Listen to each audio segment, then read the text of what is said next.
on, shake your waist.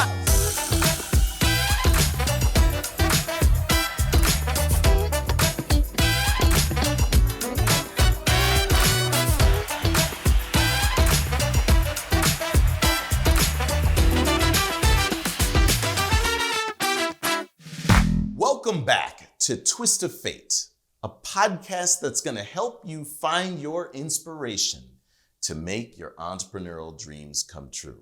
Because after all, it's the American way to make the world a better place. Today is a love letter episode to all of those with artistic sensibilities, but more importantly, that can interpret that and convert inspiration to motion. My special dancers in the audience, this is an episode you're gonna love. I have two special people that represent a long-running show at the Luxor called Fantasy. We have today Mariah and Ashton, who were performers, dancers. Now they are directors, and they are bringing inspiration to all those that come to beautiful Las Vegas. My friends, welcome to Twist of Fate. All right, thanks for having us. Yeah. All right, this is a fun one. So you two have been in Fantasy. I'm not carbon dating you. I'm not gonna do it. I'm smarter than that. But how long have you been with the Fantasy show? I've been a dancer in the show for 16 years now. 16 years. And I've been a dancer in the show for 12. Okay, so much love to it, right? Like, you're not like moonlighting, like this is your baby. Yeah, absolutely. Wow. So that's special. And how often is the show like running? 7 nights a week. See, that's what really blew me away. I read about this and I go, so you're dancing 7 nights a week? So we rotate days off. I'll have one day off. She'll have one day off. Yeah. But the show doesn't stop. Yeah. So even though if we're not dancing in the show, our other management jobs are still going. 52 weeks a year, I'm in charge of 365. scheduling, so we have 8 dancers, a singer, and our aerialist every single night. So we rotate different singers in if someone's hurt or wants vacation. But there's always people on stage. We're always performing every night. Okay, you have to forgive my ignorance. You never want me on stage dancing. So no. You don't want to see that. You don't want to see that either. So when do you rehearse? That's a Like, great question. that's my comment. Like, what, like, or is that like an old-fashioned thing? It's okay. Yeah. Part of my role is to teach the show. So when you come in as a new dancer, new singer in the show, you get about 5 days. 3 days in the studio, 2 days on stage, 4 hours a day. It's pretty fast to learn an entire show.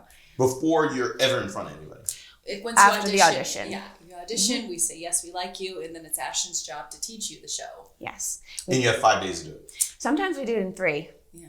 But yes, it's all professional dancers, so you have to learn really quickly on your feet. A couple days in the studio with mirrors, and then on stage with the rest of the ladies, and then you are in the show. The show just keeps going. It's our job as professional dancers to keep the quality of the show high.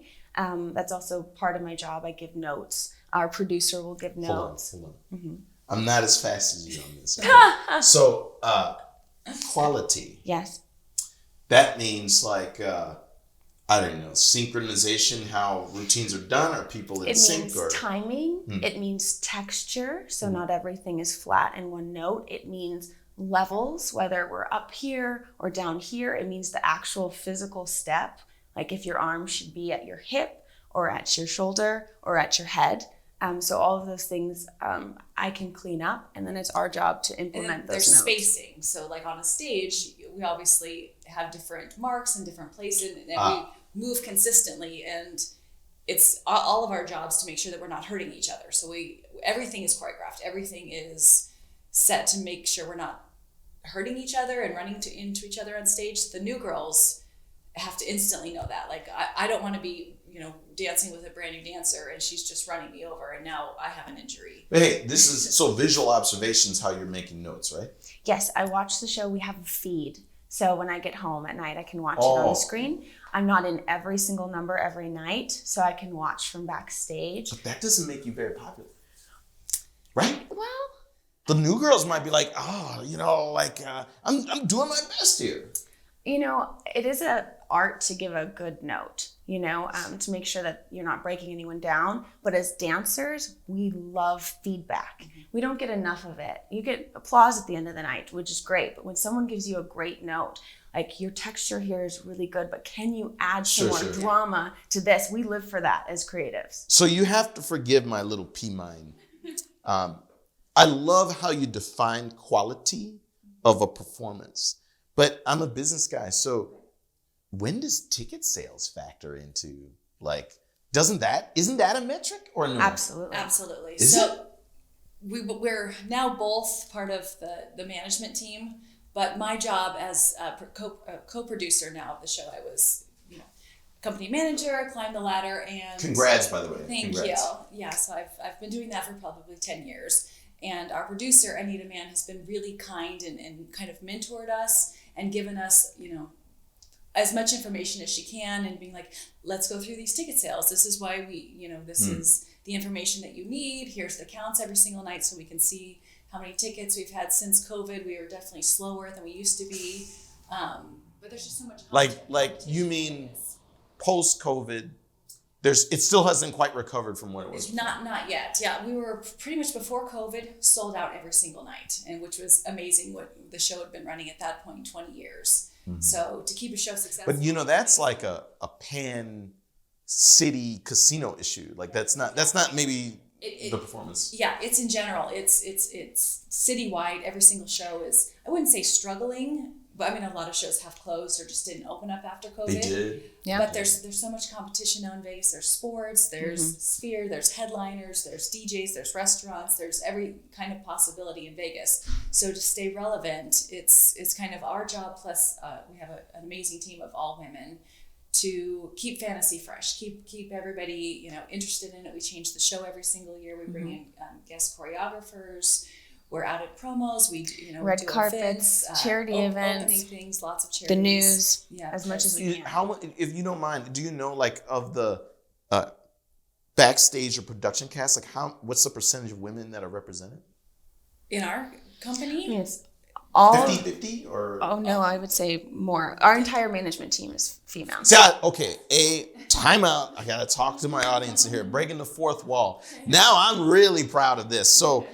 Everybody, I talk a lot on these episodes that only 5% of venture capital dollar goes to women-led businesses.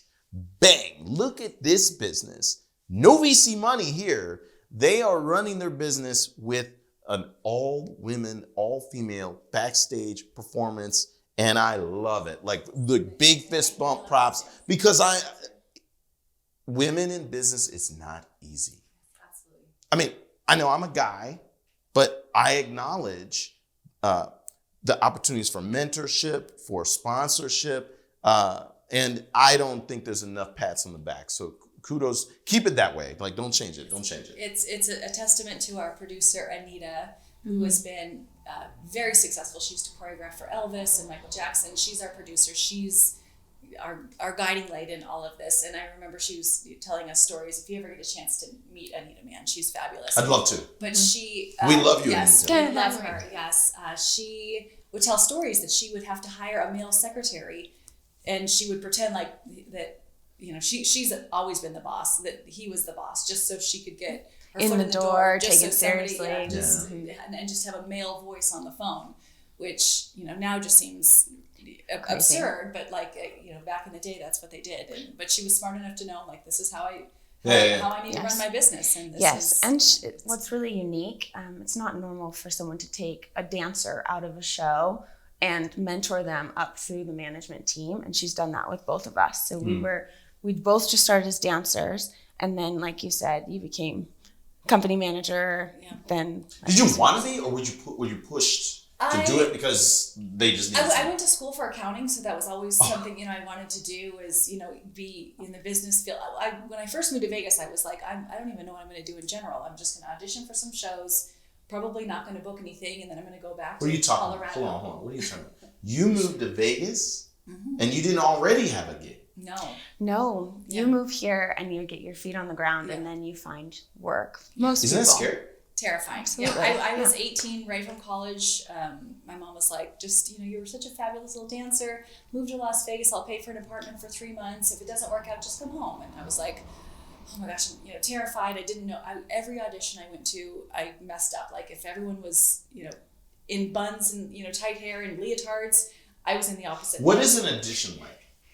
What does it mean? Every audition is different, Everyone. but basically you come in with resume or headshot, or you register online before. There's a little bit of paperwork. I'll kind of talk you through our audition process. Yep. How about that? Then you warm up. I'm on not stage. saying I want to audition, by the way. We can get you Oh, ready. There's a little bit of a warm up on stage, and then someone teaches choreography. You learn it in a big group. You then do it in 2 large groups, and then we split you into 3 or 4 people at a time, which is pretty stressful. What time of day? This starts in the morning usually, or 1 o'clock. Yeah. 1 Okay. o'clock. We're Yes, evening yeah. people.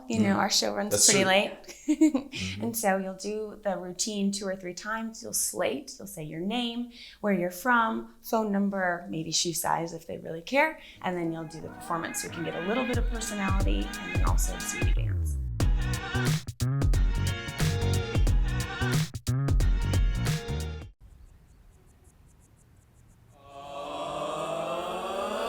Are you an entrepreneur in training? Perhaps a business student seeking academic accreditation? Maybe you're a business leader trying to climb that mountain. See, I know I was one of them. Or perhaps you're a small business owner navigating the challenges economically of our time. Perhaps you're just a fan of the Twist of Fate podcast and myself, Doug Young. Well, today I have a proposition for you. Consider joining our exclusive premium membership subscription service called Twist of Fate Insights. You see, Twist of Fate Insights is an academic lecture series led by myself based on university curriculum that I've been developing as an adjunct professor over the last 5 years. For only $5 per month, you'll have access to this lecture series that will cover the areas of marketing, sales, innovation, and personal development. We have built this program around 4 key modules: where to play, how to win, when to adapt, and what to believe. Throughout these lectures, I'll be covering popular topics like AI and crypto 101. Also, how to fundraise like a champ, crowdfunding, and more. Twist of Fate Insights is my love letter to the special entrepreneurial community to make higher education more accessible, more affordable, and convenient for all. I hope you find your own twist of fate and the inspiration to make the world a better place. And Personality matters maybe quite a bit, actually, right? Quite a bit, yes. And what a lot Reputation. of people don't realize is you are auditioning the second you walk in the door. So I'm paying attention.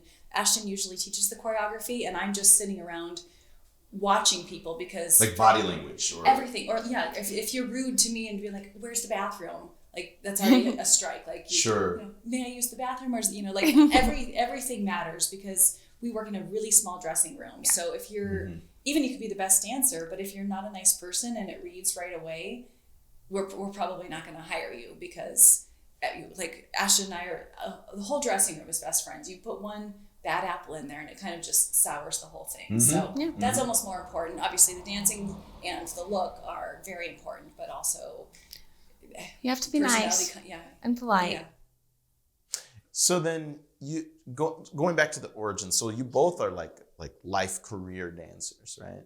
Yeah. So you had said your mother, bless her heart, sponsored you to go here. So you said you started dancing though when you were young. What is that like? 3 years old. I think most of us on I our was show have started dancing, 2.5, three, yeah. 3 years old, like just our love for dance. Like at school or like you Just just a little Just a dance community studio. local studio. Yeah, starting at 3, ballet, tap, jazz. Around 5 or 6, my studio created for me like a child competition because they had adult, they're preteens and all the things, and they're just like, she has it, she need to build something so she can compete. So they had like 2 or 3 other little dancers that were, I don't know, had the it quality is what they would say. And so then we competed and danced and The it quality. yeah. That means like they have a gift or Yeah. Yes. it's not just that they can do the routine, A but talent for it. Maybe performing, maybe Yeah. technique. But I started at 2.5. I was dancing 40 hours a week by the time I was 10. But 40, that's a job. Yeah. I can't get enough. Still would. I wish someone would pay for my dance lessons and I could dance 40 hours a week. But I That always means knew. you got studio time. I did. Yeah. Absolutely. That's expensive though. Yes. So your Yes. family paid for your They studio did, time? thank goodness. I also started teaching dance at a pretty young age, at 11 or 12, just to like little kids, so that helped compensate a little bit, but dance is very expensive and it's a luxury to be able to do that. I know there's some scholarship programs, but my family really, and they didn't know much about the arts. They loved supporting theater, but they didn't know anything about that path. So they just kind of put me at the closest studio down the block. And then when they realized that I was really serious about it, we went to a more intense studio. And then we actually moved 3 times to something that would fit my needs a little bit more. But it's pretty amazing. Yeah. They just followed my lead. I would perform at 3. I would go around to tables when they were waiting for, like people when they're waiting for their tables. And like, can I sing for you? Can I dance for you? It was pretty cute. I'm sure it was terrible, but there was I always knew I was going to be a performer. No one was ever going to stop me. My parents were like, okay, we'll just, get good grades. We'll see what happens. But I always But knew. you both are gifted in other ways. You said that you were an athlete. You played basketball. I did, yes. So I kind of stepped away from dancing around 12 because they kind of made you choose, and I made the All-Star AAU basketball league. My dad was my basketball coach. So from about 12 till 18, I played basketball. I was all-state point guard in high school. I was like, this is what I'm going to be. And I ended up breaking my ankle kind of right around recruiting time. And it was, and I got really depressed. And I was like, they're like, you can, redshirt on some teams. And I was like, I don't know. That was one of my mom's like, just move to Vegas. Just try it. And then if not, you can try to walk on. But you didn't just move to Vegas without a plan. Your ankle was like recovering, right? It was broken, all that, And I didn't rehab it like a dancer because I wasn't dancing at the time. So, a dancer, you'd really, touch your toes. And I wasn't, that wasn't my focus. So still currently like. It hurts a little. I just don't have the flexibility that I used to have, which, I'm sure I could still probably. You get a note from her. If you ever come and see Fantasy, please don't look at my feet. I want everybody to look looking up here because some dancers have just fabulous feet, and I think I used to have better feet, but once I actually broke both ankles and tore my Achilles. So dancing, sports, yeah. But dancing, not so many injuries. I had a knee injury on stage. I did like a knee spin and my knee didn't move with me. So I had my MCL and meniscus surgery, which was actually it was an easy recovery. I think it was like 6 weeks I was out. But knock on wood. Yeah, geez. Does the show and production provide health benefits for the dancers? Yes. Oh, that's probably the best appeal right there. Right? We have health insurance, and I went, actually didn't go on workman's comp with that one, but it was covered under my insurance. Listen, longevity and recovery, like for a dancer, I would assume that's number one, It right? It is. It doesn't matter how great you are. If your career is only a year because of injury, like that's heartbreaking. Heartbreaking. So we always, for example, we had a rehearsal for a performance that we're doing, which is going to be really great. But the stage is not a dance stage. It's a cement stage. So first off, from the top down, Anita and myself say, everyone just mark everything. Let's just make sure we know where we're going, but preserve your body. Even though a trick might be really great, remember repetitive motion, 7 days a week, 6 days a week for 12 years, for 16 Can't believe years. it. Like That's you have to train outside of the show to make sure you're balanced and you can still stretch. Well, okay, very good. So I love this, the preparation process. So training, that's like, I talk about anything worth doing in life is time, money, effort, right? So how much of diet, exercise, can you even fit when you're dancing 7 days a week? Like there's no recovery. So the actual show is only 74 minutes, maybe 75. And then we have hour call time beforehand. So our days are free, minus these awesome like interviews and promos, but our body is our instrument. I know that's kind of cheesy to say, but everything you put in it either fuels it or makes you slower. It really is everyone's very different in their approach to how they eat and exercise. So there's not like a recommended script like you like to the dance. No. Yeah, we're physically so different, and everybody is different. Like, you got to make sure they maintain it. I kind of feel like the older you get to in the show, the more you learn about your body. Like I don't eat past 6 p.m. I've done it a couple times. Like I've been running from a gig or doing different things. I vividly remember it. I think it was like our call time's 9:30. There was nothing at the Luxor, so I ran to McDonald's and I just got like a hamburger and some French fries right at like 9 o'clock, and then ate it right before was ready for the show. I've never felt worse ever in the show, and I was like, it's probably the last McDonald's you ate. I'm never doing this again. Like I stopped, I'll have like a nice dinner at 6, but I let enough time to digest because it's not fun to dance with a full belly. No, that might be a little universal too, because I'm done at 6 too. Yeah. The show's at 10:30, so you want to make sure that you have fuel. That's like a form of intermittent fasting to some, because you probably won't eat again. You won't eat that night, or after the show, maybe you'll have like a light thing. I do something after the show. Depends. Yeah, I've started a new routine of trying to go to the gym after the show. What? Yeah, so I joined a gym where it's called Hot Works. It's 24 hours. Yeah, and I'll take a hot yoga class after the show just for my body. Just recovery. Yeah, I'll do. Got it. So you stretch it out and sweat it out, get everything, and I've been sleeping much better and feeling much better as opposed to going home and then being starving and just eating whatever's in the fridge, and then going to sleep. And so what time is the show? What time? Like on a normal day? 10:30 show. 10:30 p.m. Yes. So you're like nocturnal animals now. A little bit. So you don't go to bed till midnight or later. We don't get home till 12:30. Yeah. If at the earliest. 1 a.m. would be the earliest. What's the optimal sleep time? If I can get myself in bed asleep by 1:15, I have the luxury of sleeping in too. I don't have anyone I'm responsible for, so I'm up at 10:15. That's great. No, but you said you're a mother. I am a mother, and I'm a terrible sleeper. Like just the adrenaline. That little girl don't care whether you're tired or not. She doesn't, and I never fall asleep before 2 p.m. Like my, the adrenaline's going by the time I, get home. So yeah. She's on. She feeds every 3 hours. She is now on a bottle and about 4 hours. Oh yeah. Wow. So okay, so this is where I was going to go with this. So that means you both need like the support of other people around you, because there's some time where you got to sleep, you got to recover before the next night. Absolutely. Yeah, we're both really blessed to have family in town. Which is wonderful, and I think a lot of people in our show have. Yeah, and you also learn to put your health first.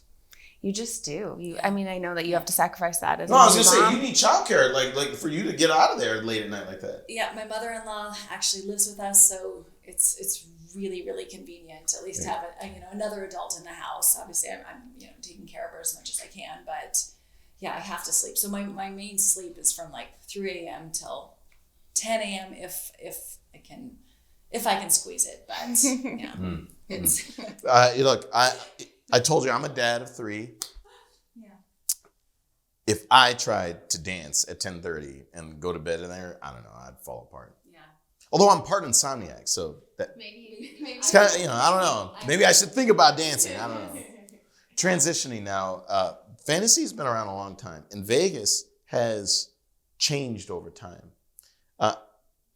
I'm into technology and things, so I have to ask. So I assume like lighting, set design has evolved quite Absolutely. a bit. About 2 years ago, we put in an LED screen. So we're able to run more up-to-date visuals. We have a beautiful film piece that starts, and we are always updating our theater. When Fantasy started in 1999, the Luxor Theater was actually an IMAX theater. So we call it the black box. There was nothing. And so we've had to build these sets and scenery, and we're always looking for how to innovate and how to make it more exciting. So, but I've seen online some of the digital effects behind you, like on screen. Who's doing that? That's not the dancers doing that, is it? No, we have a very talented crew. So they're at the Luxor, and I think most of our crew members have been with the show since the very beginning in Oh, wow. 1999, Yes. which is really awesome. And they're very talented, and most of them are ex-performers as well. So they're, on top of everything.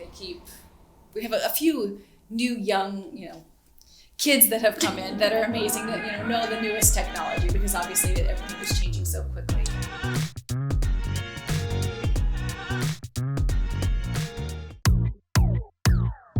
AI is a very interesting topic. The real American way is to embrace change.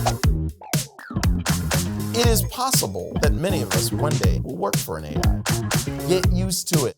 If I wanted to invest in AI, what's the best way to play it? I don't know if you checked out the AI Drake is a better lyricist than the real Drake. Would you go to an AI church congregation?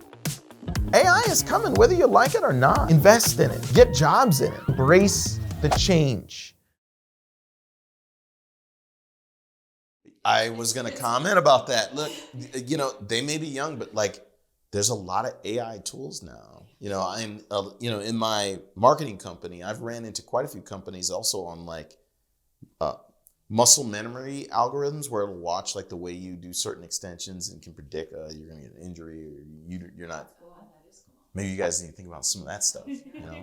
So then also sticking to the newness part. How does if you want to do a new routine, Yes. a new number, what happens? So we're lucky enough to change our show every year. We do three or four new routines every year. So it's a lot though. It's a lot. Yeah. The rehearsal process is quick. Often we'll hire celebrity choreographers. We're lucky enough to work with Mandy Moore, who choreographed La La Land. She's Dancing with the Stars. She's very famous. So you have very little time with her. Yeah, she'll fly in for 2 days, and So do you storyboard this is what we want, and then she? That's her creative process. So the choreographer that's hired discusses with the producer kind of what they want, but she only hires choreographers that understand the show. Yeah. So they have free range. Yeah. And we'll usually have a song in mind, but then we also work with music editors that can, add different effects, or if the choreographer was I really wish there was a drum beat here, they could add it in, or, I feel. Who picks the songs? Anita picks most of them. We send our suggestions, but she's the final say in everything. And she has a really clear vision of what works and what she wants. Yeah. There's obviously a formula that's been successful for 25 years, and she's been successful in other shows for a lot of years. Why do routines change? Is it to? So number one, we get a ton of people, repeat customers, people who come 10 times, 20 times, 150 times. Yeah. Number two, dance styles change. The cast evolves. I feel like this current cast is the strongest technical cast we've ever had, which makes sense, right? We're training harder. We're learning more about our bodies, and it's just great. So the steps should evolve. Mm-hmm. You would know a 1980s dance routine if you saw it. And as an audience member, unless it was intentionally framed that way, you'd be like, oh, this show needs updating. So that's why we constantly do it. Mm. Yeah. And then is there a certain seasonality, when ticket sales go up or down, or when these new routines are needed? So we debut our calendar in October. That's our anniversary. Yeah. So that's considered a media night or a press release night. And so we invite the media to come and review our new show. So all the numbers need to be in, ready, clean by then. So we can start with a new routine in March or April, because it needs to breathe on stage. We need to know what works, how the audience responds, so that by October the show is as clean and as strong as it can be. Yeah. Is that so then when a new routine's there, do you take photography and there's new billboards, all that resets? Every year? Yeah, just about. And we have our lineup picture. If girls, move in and out and change, it's constantly changing, but it's also very expensive to change out billboards and all of the signage. Oh, it is? So we try to. But it's an investment though. Absolutely. But our big lineup has every single girl. And so it's almost impossible to change out that girl if one girl were to, leave to have a baby, or she moved, back to her hometown. Every time to change that signage can be very pricey because we're on, huge billboards and everything. So we try to make it very family friendly, so you can see every single person, but not have to go through the struggle of rebranding every single time someone new comes into the show. And then, if you don't mind me asking, like, when your show airs, do you, how do I say, do the tickets that are purchased, are they for that routine, and then people kind of reserve, like, oh, there's a new routine coming in October, I want to rebuy, or like? So if you're coming to the show for the first time, you don't know really how it works. So it's a brand new show to you. But our fans, they follow us on all of our socials. They talk. We have an in-person meet and greet with the entire cast after the show. Every night. Every night. I didn't know that. Every night, yeah. You can come right up to the counter. You can sell. We sell merch. You can take pictures. You can ask us questions, and so they start to really get to know us. Yeah, it is that's cool. It's a personal touch. So Yeah. then our fans know, okay, a new routine is going in, and we also do a VIP tour before the show. So it's a very small, intimate tour. But what happens is if we're learning a new routine, you'll get to see a little bit of that rehearsal process that's neat. on Yeah. stage. So you're like, hey, we're rehearsing it now. It's not in the show yet, but come back next month or the month after that, and you'll get to see some new stuff. Has that been going on a long time, or is that new? The VIP experience started a year and a half ago, maybe 2 Okay, so years. that's pretty Yeah. new. Yeah. Yeah, but we've been doing the calendar for at least 20 years. So people always, when is the new calendar coming out? They want to come. They always know it's around October. And so people buy tickets for that show specifically because it's limited on our tickets. We have, media and family and friends come, but we also sell probably 100 tickets. So those tickets usually go really fast for kind of our super fans that we love so much. They're just like, I want to be the first in line to buy the new calendar. Or yeah. And then you have new merch. Yes. That's kind of an annual thing too.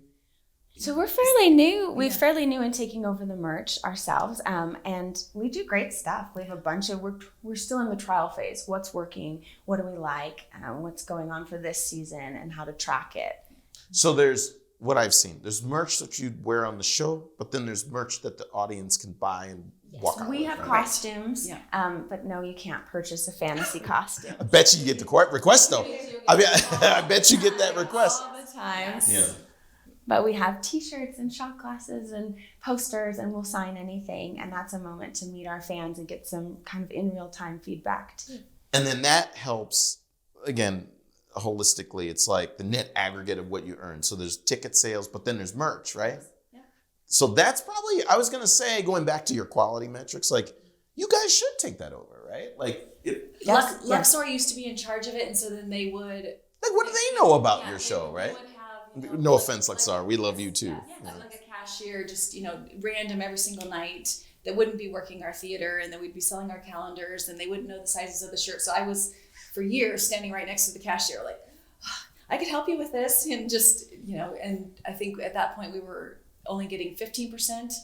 Luxor was making the additional percentage of all the sales, but we were selling everything, the girls, and was it right after? It must have been right after the pandemic. They were like, well, we're understaffed, and it was like, yes, we'll take it. We can take it over. We're Don't passionate worry. about our Yes, show. and so, We're excited yeah, to have yeah. that interaction with our guests. We're excited for them to buy a T-shirt. Yeah, it's just, can we get you anything? Just the the fun flirty things, and then they're like, oh, what do you have? And it's like, well, we've got T-shirts, we've got sweatshirts, we've got No, but that's part of the experience. That's I think the casino should manage that. I think that you guys should. Yes. It puts more pressure on the performer because some of us have styles that are great for business, great for sales, and some don't, right? Like I'm sure you see that, right? Like some, they're like, oh, I don't want to sell this stupid thing. Well, then they don't have to. They can interact with the fans and sign autographs. But we are happy to, and we know that number one, like this is our baby, this is our home, this is our job and our income, and we will do whatever it takes to keep the show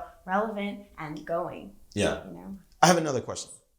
Is there with a show running this long and so many performers, I'm making some leaps of faith here. Some will come here and then maybe they feel like I want to try something else and they go to a different show somewhere else. Maybe they do Cirque du Soleil or whatever. Yeah. But is there like a fantasy alumni group where you guys get back together and say, you left, but I'm still I liked you a lot. Yeah, Absolutely. on our 25-year anniversary, we invited all of the former cast members, and What? so Yeah. many of them showed up, and we are all still in contact. I mean, most of these people, I mean, we work 6 nights a week forever, and a lot of shows have a lot of turnover. You know, so every 6 months people are changing. Our show, because of maybe being female run, our producer Anita, she takes such good care of us. Most of us have been in the show Like over 10 years. Sure. So like literally Sure. you're working 6 nights a week. I mean, I know everything about, like, you feel for these people when, you know, anything happens in their life, or, you know, their dog dies. All of us are in the dressing room or crying. Yeah, we're like family. We're like It's- family. So when someone leaves or retires, they're still family. Yeah. Now you don't see them 6 nights a week. There's never going to be that kind of intimacy, but we love our alumni. Yeah. I you know, an offshoot of the audience participation question that I would love to follow up on, like, you know, my dad used to talk as a younger man, you know, you defend and protect. Like, you know, there's, you know, people you care about, family members you care about, pretty women you care about, defend and protect. So how do you defend and protect this great culture and ecosystem you created? Because audience participation can be good, but I have to assume it can be bad or bad actors. So what do you guys do about that? We're so lucky that the majority of our fan base are respectful and kind, and they understand that, you know, we're pretty women and that they're so nice, but there's a safety element to it that's almost always protected. And when it's not, we're lucky to have the support of our security staff, our ushers, everyone from the top down. No, you got to have that. Yeah, we do. And they walk us to our cars. But that's managed by Luxor or by, like, you have your own show, private security. Luxor takes care of us. Yeah, they're you know, we have an amazing team, especially at Luxor. So we've got the ERTs, the emergency response teams, that go out. I think it's out of their way. To walk us to our cars every single night. To Oh, there we go. Safe and I mean, luckily. Hey, big shout out to the first responders at Luxor, because my wife's a first responder. So they're so wonderful, Yes. and we feel really safe. Yeah. And we've had a few cases where, you know, if a girl's really uncomfortable and it's like, don't do meet and greets. Let's, you know, sneak you out the back. Let's make sure you get to your car safe. Like, everything is safety. We've had a few people very, very rarely, you know, kind of, I wouldn't, stalk isn't the right word, but definitely like cross the boundary of what's acceptable. And we have, all of us have each other's back. The Luxor team, you know, we make sure we give them pictures. It's like, this person is not allowed. They're making us all feel uncomfortable. Yes. And they believe us. You know, if we say, hey, this is an issue, it's immediately handled. Listen, I think you guys have a great arrangement. Luxor should worry less about the merch and worry about more defend and protect culture. Like, this is a good pairing, right? Like, that's great stuff. Now, one last question I have is more related to the future of where fantasy can go. Because, like, you guys have been rock and roll a long time, right? I don't know, are you guys thinking you can do streaming shows, or, like, are there some newer ideas that you want to explore, or just, you know, like, you're thinking about? I mean, it's our job to always constantly think of how to evolve the show. Streaming would be difficult with the nature of our adult sexy show. So we definitely want to protect the girls' images and make sure you cannot take pictures during the show. You know, it's for your eyes only at the audience, but we're constantly trying to find different things on social media to keep us relevant. One of the newer things we're doing is trying to partner with our bigger MGM partners to make sure that we're getting some of the convention there you go. audience. Yeah, sometimes because we're just our little People show. come here for all kinds of Yes, conventions. there's so many. I used to. There's so many, and fantasy just runs itself. So sometimes I don't think they forget about us as a bigger whole, but now they're really trying to connect us with what conventions in town, what we can do for outreach, if we can do a performance. So that's been one of our latest. I think that's a big business opportunity for you guys, because, yeah, I mean, I'm going back to my old corporate thought process, right? Like, sure, team building, like, they have budgets for these things, but then they may have a misinterpretation as to what fantasy could be. But if that could be bridged, then that's a big all business. they have to do is meet us and know that we're eloquent and we're driven and we're talented. We're not just some I don't know, fake image in your head. And once they meet us and sit down with us or see us and see how talented we are, people are like, oh, maybe I do want to come see the show. And every single night, I mean, we have a huge, couples are like our biggest ticket sales. And the wife will come up and be like, my husband bought tickets. We didn't know what to expect, but I was blown away. You guys were so beautiful. Always. I want to take dance class or whatever, you know, and the women almost give us more compliments than the men. Like I didn't know what to expect. You know, I was expecting something else, but you guys were so talented. It's so nice to hear people's compliments and to change people's perspective of what they think they're going to see. On that note, you two have my commitment. I'm going to have that conversation with my wife. Awesome. We got the 3 boys, right? Like, you know, they're the party poopers, right? Like, you know, but I will make sure that me and her come to see Fabulous. you. You know, we do have an early show on Sundays, 8:00. Yes. That might be easier time frame. I will bring this up to her. You know, I'm really inspired by both of your stories, and like, I just think for a lot of my audience, like, it's kind of like for a dancer that is trying to find their way, you've made this free zone like a very, you know, safe place for them to go. And that's special. So it's worth fighting for, right? So kudos to you both. With that, I'm going to move to my final thoughts. If you're watching this episode and you are an artist, a dancer, a comic, and if you're struggling to find your own identity and path and way in life, I hope the story of the fantasy at Luxor and our beautiful women-driven, women-produced production can make you see that anything is possible, that this is another great American entrepreneurial tale. So with that, like, share, subscribe. We are trying to get these amazing stories of our American entrepreneurs, brothers and sisters, out to everyone to know that we're making the world a better place.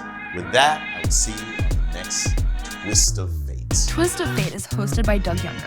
It's produced by Julian Sepulveda and Zachary Davis at Mode of Motion Advertising and Film. Special thanks to all of our Patreon members. And if you want to be a part of our growing community, join our Patreon and get access to bonus material, Twist of Fate merch, and more. If you enjoyed this episode, please like the video, comment, and subscribe. Thanks for listening.